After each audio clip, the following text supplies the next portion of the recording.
உன் கைங்கரியமெல்லாம் செவ்வனே போய்க் கொண்டிருக்கிறதா? உற்சவங்கள் எல்லாம் குறைவின்றி நடந்து கொண்டிருக்கிறதல்லவா? தங்களின் ஆக்ஞையால் அனைத்தும் சிறப்பாகவும் பூரணமாகவும் நடந்து கொண்டிருக்கிறது சுவாமி.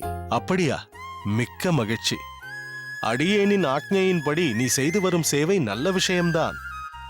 அதேபோல் அடியேனின் ஆக்ஞை இல்லாமலேயே சம்பிரதாயத்திற்கு ஒரு பெரிய உபகாரத்தை சீரும் சிறப்புமாக செய்து வருகிறாயே, அதை பற்றி பேசி பாராட்டலாம் என்றுதான் உன்னை இங்கு அழைத்தேன். சுவாமி, தங்களின் ஆக்ஞை இல்லாமல் அடியேன் தன்னிச்சையாக எதுவும் செய்வதில்லையே. அனைத்தையுமே அடியேனின் ஆக்ஞையின்படிதான் செய்ய வேண்டும் என்பதில்லை. சில சமயங்களில் சில நற்காரியங்கள் நடைபெற வேண்டுமென்று அந்த பகவானே ஹிருதயத்தில் சைத்திய குருவாக இருந்து நம்மை வழி நடத்துவான். அப்படி வரதனின் வழிகாட்டுதல் படி ஓர் ஒப்பற்ற சம்பிரதாய சிகாமணிக்கு நீ அடைக்கலம் கொடுத்து ஆதரித்து வருகிறாயே, அதைச் சொன்னேன். சிகாமணி, பொக்கிஷம் என்று அடியேன் யாரை குறிப்பிடுகிறேன் என்று உனக்கு புரிந்திருக்குமே? இல்லை சுவாமி. ராமானுஜன், அவனைத்தான் சொன்னேன். ஆச்சாரியருடைய வாக்கு திருவாக்கு. உண்மையிலேயே அந்த ராமானுஜன் ஒரு மாசில்லா மணி, சம்பிரதாய ரத்தினம், ஒப்பற்ற ஒரு வைஷ்ணவ சிரேஷ்டன். அப்படிப்பட்டவன் அடியேனோடு இருப்பது அடியேனின் பாக்கியம் சுவாமி. அதுவும் தங்களின் அருட்சிந்தனையாலேயே நிகழ்ந்திருக்க வேண்டும். அனைத்தும் பகவத் சங்கல்பம் என்றே அடியேன் நினைக்கிறேன். சிறுவயது முதலே அக்குழந்தை ராமானுஜன் பல அரிய காரியங்களை செய்கிறான் என்று கேள்விப்பட்டதுண்டு.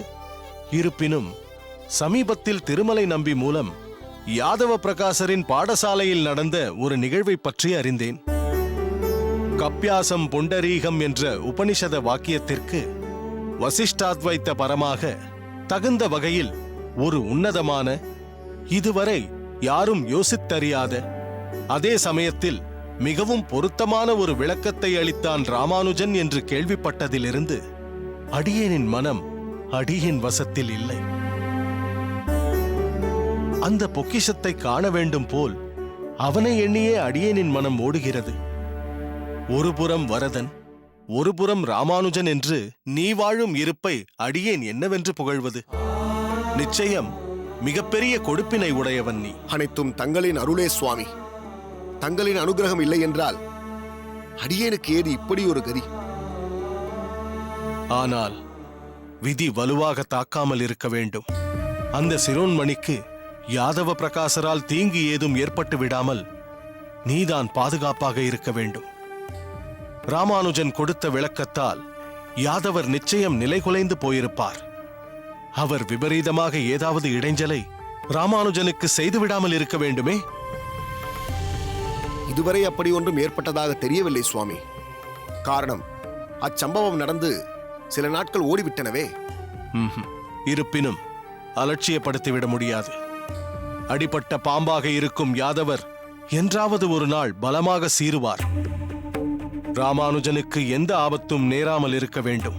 தாங்கள் சொல்வதும் வாஸ்தவம்தான் சுவாமி. ராமானுஜனை பாதுகாப்பாக இருக்கும்படி சொல்கிறேன். அதைத்தான் அடியேனும் சொல்ல வந்தேன். நீங்கள் அத்தனை பேரும் ராமானுஜனை பற்றி தெரிவித்த பல கருத்துக்களின்படி அவன் வலியச் சென்று யாரையும் விரோதிப்பவனாக தெரியவில்லை. அதே சமயத்தில் நம் சம்பிரதாயத்திலும் சாஸ்திரங்களிலும் சமுதாய மேம்பாட்டு சிந்தனையிலும் ஆழ்வார்களின் அருளிச் செயல்களான திராவிட தமிழ் வேத திவ்ய பிரபந்தங்களிலும் மிகவும் ஊக்கம் உடையவனாகவும், அதற்கு விருத்தமாக குதர்க்கமாக யார் பேசினாலும் வெகுண்டெழுபவனாகவும் இருக்கிறான் அந்த ராமானுஜன் என்பது மட்டும் தெளிவாக புலனாகிறது.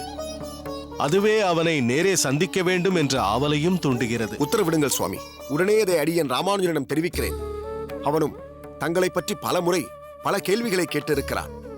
தங்களை காண வேண்டும் என்ற ஆவலோடும் இருக்கிறான். தாங்கள் அழைத்தீர்கள் என்ற செய்தியை அவன் அறிந்தால் மிகவும் சந்தோஷப்படுவான். கையோடு அவனை அழைத்து வந்து விடுகிறேன். வேண்டாம், இதே கருத்தைத்தான் திருமலை நம்பியும் சொன்னான். அடியேனால் ராமானுஜன் கல்விக்கு இடையூறு ஏற்பட்டுவிடக்கூடாது. அடியேனுக்கு வேறு ஒரு விருப்பம் உள்ளது. சொல்லுங்கள் சுவாமி, நிறைவேற்ற காத்திருக்கிறேன். அடியேன் காஞ்சியம்பதிக்கு வரலாம் என்று இருக்கிறேன். என்னப்பா, ஒன்றும் பேசாமல் இருக்கிறாய்? சுவாமி, அளவு கடந்த ஆனந்தத்தால் வார்த்தைகள் வர மறுக்கிறது. இவ்வளவு காலமாக வரதன் மற்றும் ராமானுஜனின் மத்தியில் அடியேன் இருந்ததாக புகழ்ந்தீர்கள்.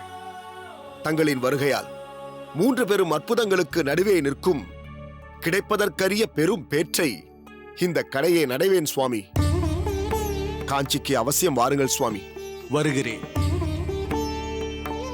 வரதனை தரிசிப்பதற்காக மட்டுமல்ல, ராமானுஜன் என்னும் பொக்கிஷத்தை காணவும் அவசியம் வருகிறேன்.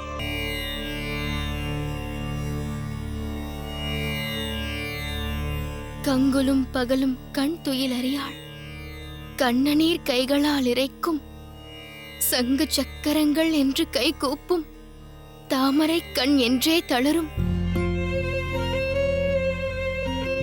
எங்கனே தரிக்கேன் உன்னை விட்டென்னும் இருநிலம் கைதுழாவிருக்கும் செங்கயல் பாய்நீர் திருவரங்கத்தாய் இவள் திறத்தின் செய்கின்றாயே. உன்மீது கொண்ட மாறாத அன்பினால் உன்னையே எப்பொழுதும் நினைத்துக் கொண்டு உன் வரவையே எப்பொழுதும் எதிர்பார்த்துக் கொண்டிருக்கிறாள். இரவெல்லாம் கண் விழித்து உன் நினைவாகவே அரற்றுகிறாள். பகலிலும் கண் மூடினாள் இல்லை. தெருவிலே ஒன்றும் அறியாத குழந்தை போல உலகத்தவர் இவளை பைத்தியமோ என்று நினைக்கும் வகையில் தன் கைகளால் மண்ணை துழாவிக் கொண்டிருக்கிறாள். ஒரு சமயம் சங்கு சக்கரம் என்று சொல்லி உன்னை எதிரே கண்டவள் போல் கைகளை கூப்பி வணங்குகிறாள். மற்றொரு சமயத்தில் மிகவும் தீனமான குரலில் தாமரைக்கண் என்று சொல்லி தளர்ச்சி அடைகிறாள். கண்களில் இருந்து தாரை தாரையாக கண்ணீர் பெருக உன்னை பிரிந்து நான் எவ்வாறு உயிர் தரிப்பேன் என்று நம்மாழ்வார் ஒரு பெண்ணின் பாவத்தை ஏற்று பகவானை பிரிந்து இருக்கும் விரக தாபத்தை வர்ணிக்கிறார்.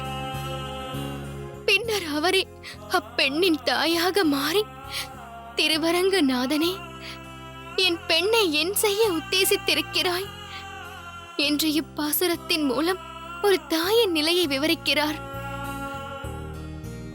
பரந்தாமனே, இந்த பாசுரத்தில் கூறிய அதே நிலையில்தான் நான் இப்பொழுது இருக்கிறேன். என் அகத்துக்காரர் இன்னும் அகத்திற்கு வந்து சேரவில்லை. நேரமாக ஆக என் கவலை அதிகரிக்கிறது.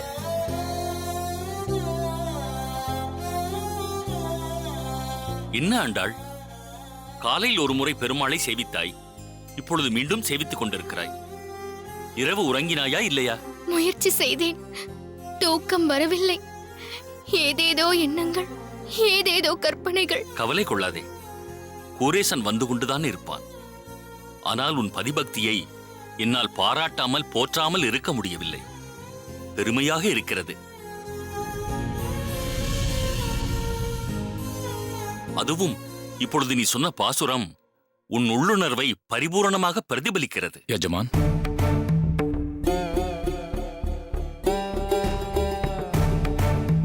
நமஸ்காரம். வானாலூரான், என்னம்மா உன் கவலையெல்லாம் தெரிந்ததா? நேற்று இரவே குரேசன் வந்து விடுவான் என்று எதிர்பார்த்து இரவு முழுவதும் இவள் தூங்கவில்லை. இன்றும் அதிகாலையில் எழுந்து ஒரு நாழிகைக்கு ஒரு முறை பெருமாளை சேவித்துக் கொண்டிருக்கிறாள். நானும் இவளிடம் சொன்னேன், தாமதம் ஏற்பட்டிருக்கலாம், இரவு நேர பிரயாணத்தை கூரேசன் தவிர்ப்பது வழக்கம், இன்று வந்து விடுவான் என்று. என்னது, சின்ன எஜமான் இன்னும் வரவில்லையா? வந்திருக்க வேண்டுமே. என்ன நாலூரான் சொல்கிறாய்? உன்னுடன் தானே கூரேசன் வந்தான், பின்னர் அவன் மட்டும் எப்படி வந்திருக்க முடியும்? இங்கிருந்து என்னுடன் தான் புறப்பட்டார். ஆனால் அங்கிருந்து நேற்றே கிளம்பி விட்டாரே. நீ செல்வதற்கு முன் நான் கூரத்தில் இருப்பேன் என்று என்னிடம் அவர் சொன்னாரே. என்ன நாளோரான், என்ன சொல்கிறீர்கள்? நேற்றே புறப்பட்டு விட்டாரா? பிறகு ஏன் அவர் இன்னும் இங்கு வந்து சேரவில்லை? அப்பா, நான் நேற்றே உங்களிடம் சொன்னேன், ஏதோ சங்கடமாக இருக்கிறது என்று. இரு ஆண்டாள், சற்று பொறுமையாக இரு. நாலூரான், என்ன நடந்தது என்று சற்று புரியும்படி சொல். யஜமான், நேற்று நாங்கள் இருவரும் முதலில் கோயிலுக்கு சென்றோம்.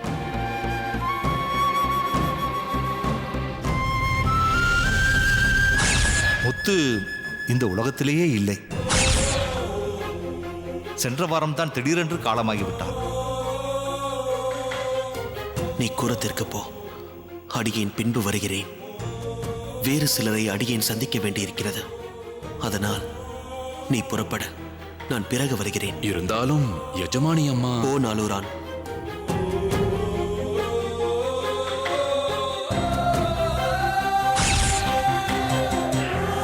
என்னது, முத்துக்குமரன் இறந்து விட்டானா?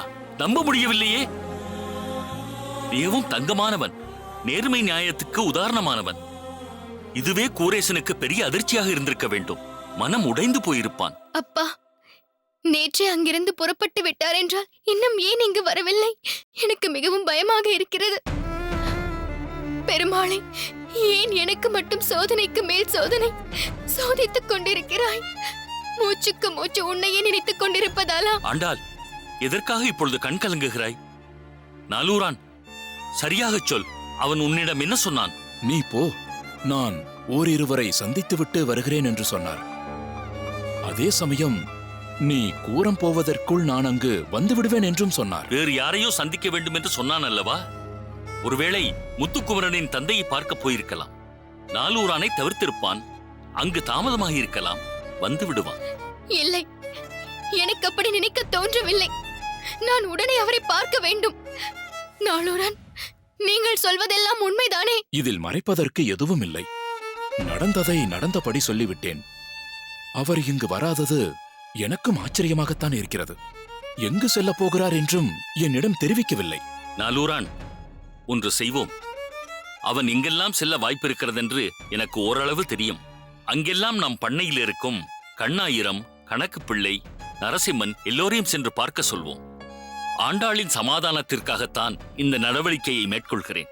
ஆனால் எனக்கு தெரியும், அவன் வருவதில் சற்று தாமதம் ஏற்படுகிறது. அவ்வளவுதான். அப்பா, எல்லோரையும் சீக்கிரம் புறப்பட சொல்லுங்கள் அப்பா. இதோ கணக்கு பிள்ளை. எசம்மா, எசம்மா. கணக்கு பிள்ளை, நீயும் நாலூரானுடன் சென்று வா. சரிங்க எசம்மா.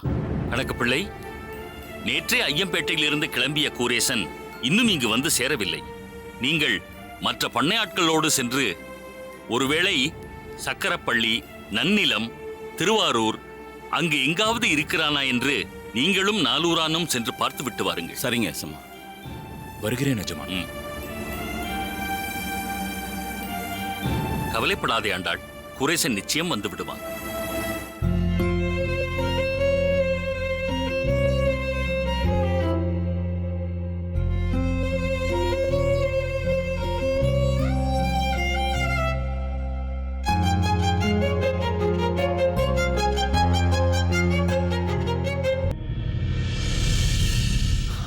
ஒரு சாதாரண மயக்கத்தை பரபரப்பாக்கி விட்டாள் காந்திமதி. அது பெண்களின் இயற்கை குணம். இருந்தாலும் எதையுமே நாம் அசட்டையாகவும் நினைக்க கூடாது. இல்லை சுவாமி, அடியேனுக்கு தெரியும். ஓய்வு ஒழிவு இல்லாமல் கோயில் திருப்பணியில் ஈடுபட்டிருந்தேன். விழா வேறு வருகிறது. அதற்குண்டான ஏற்பாடுகளையும் கவனிக்க வேண்டும். அசதியின் காரணம்தான், வேறு ஒன்றுமில்லை. இதனிடையில் நேற்று இவள் கோயிலுக்கு சென்றிருக்கிறாள். அங்கு அந்த மாமி இவளுக்கு குங்குமம் கொடுக்க அது கை தவறி கீழே சிந்த அதை நினைத்து மீண்டும் வருந்த ஆரம்பித்து விட்டாள். குங்குமம் சிதறுவது நல்ல சகுனத்தை தானே குறிக்கும்? அதைத்தான் அடியேனும் சொல்லிக் கொண்டிருந்தேன். புரிந்து கொள்ள மாட்டேன் என்கிறாள். படைத்த பிரம்மாவாலும் புரிந்து கொள்ள முடியாதவர்கள் பெண்கள். அவர்கள் சிந்தனா சக்தியே அலாதியானது. 2 நாட்களாக பூரண ஓய்வு எடுத்துக் கொண்டு விட்டேன். என்னதான் மற்றவர்கள் மூலமாக பணிகளை செய்வித்தாலும் நாம் செய்வது போல் வராது. மிகவும் சரியாக சொன்னீர்கள். அதனால் நாளை முதல் கோயிலுக்கு செல்லலாம் என்றிருக்கிறேன்.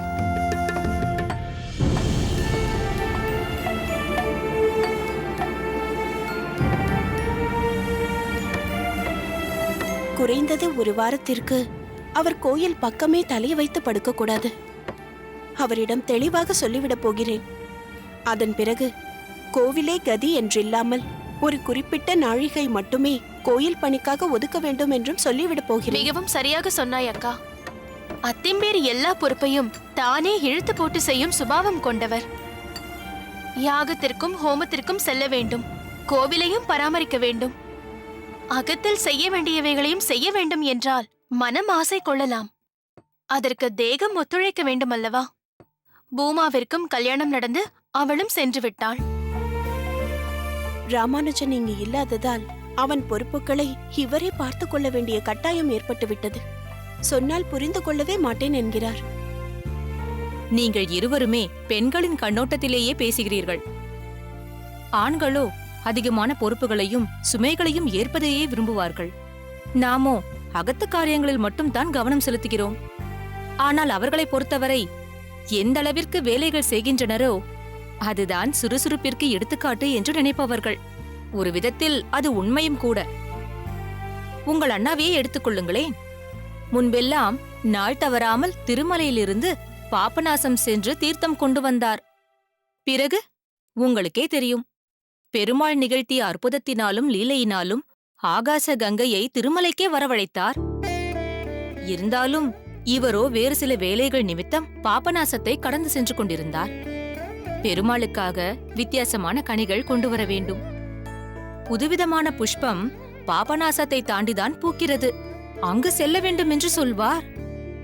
அதில் அவருக்கு ஒரு திருப்தி, ஒரு சமாதானம், ஒரு சந்தோஷம் இருக்கிறது.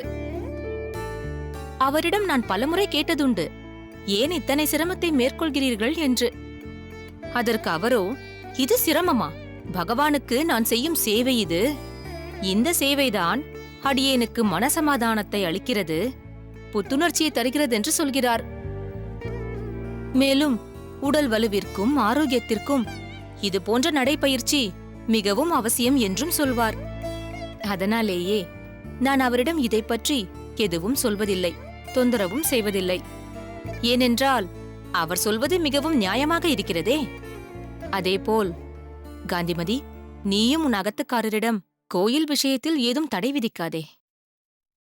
இப்பொழுது இதை தெரியப்படுத்தினால் நம்மால் பகவத் சேவையை செய்ய முடியவில்லையே என்ற கவலை மேலும் அவர் நிலையை பாதிக்கும்.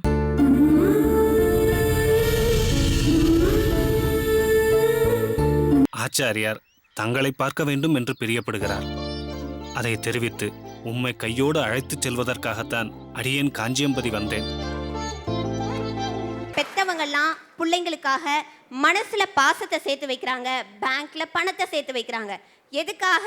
இன்னைக்கு நான் கஷ்டப்பட்ட மாதிரி நாளைக்கு என்னுடைய குழந்தை கஷ்டப்படக்கூடாதுங்கிற ஒரே நல்ல எண்ணத்துக்காக. அதுக்கு பேர் தான் வருமுன் காப்போம்.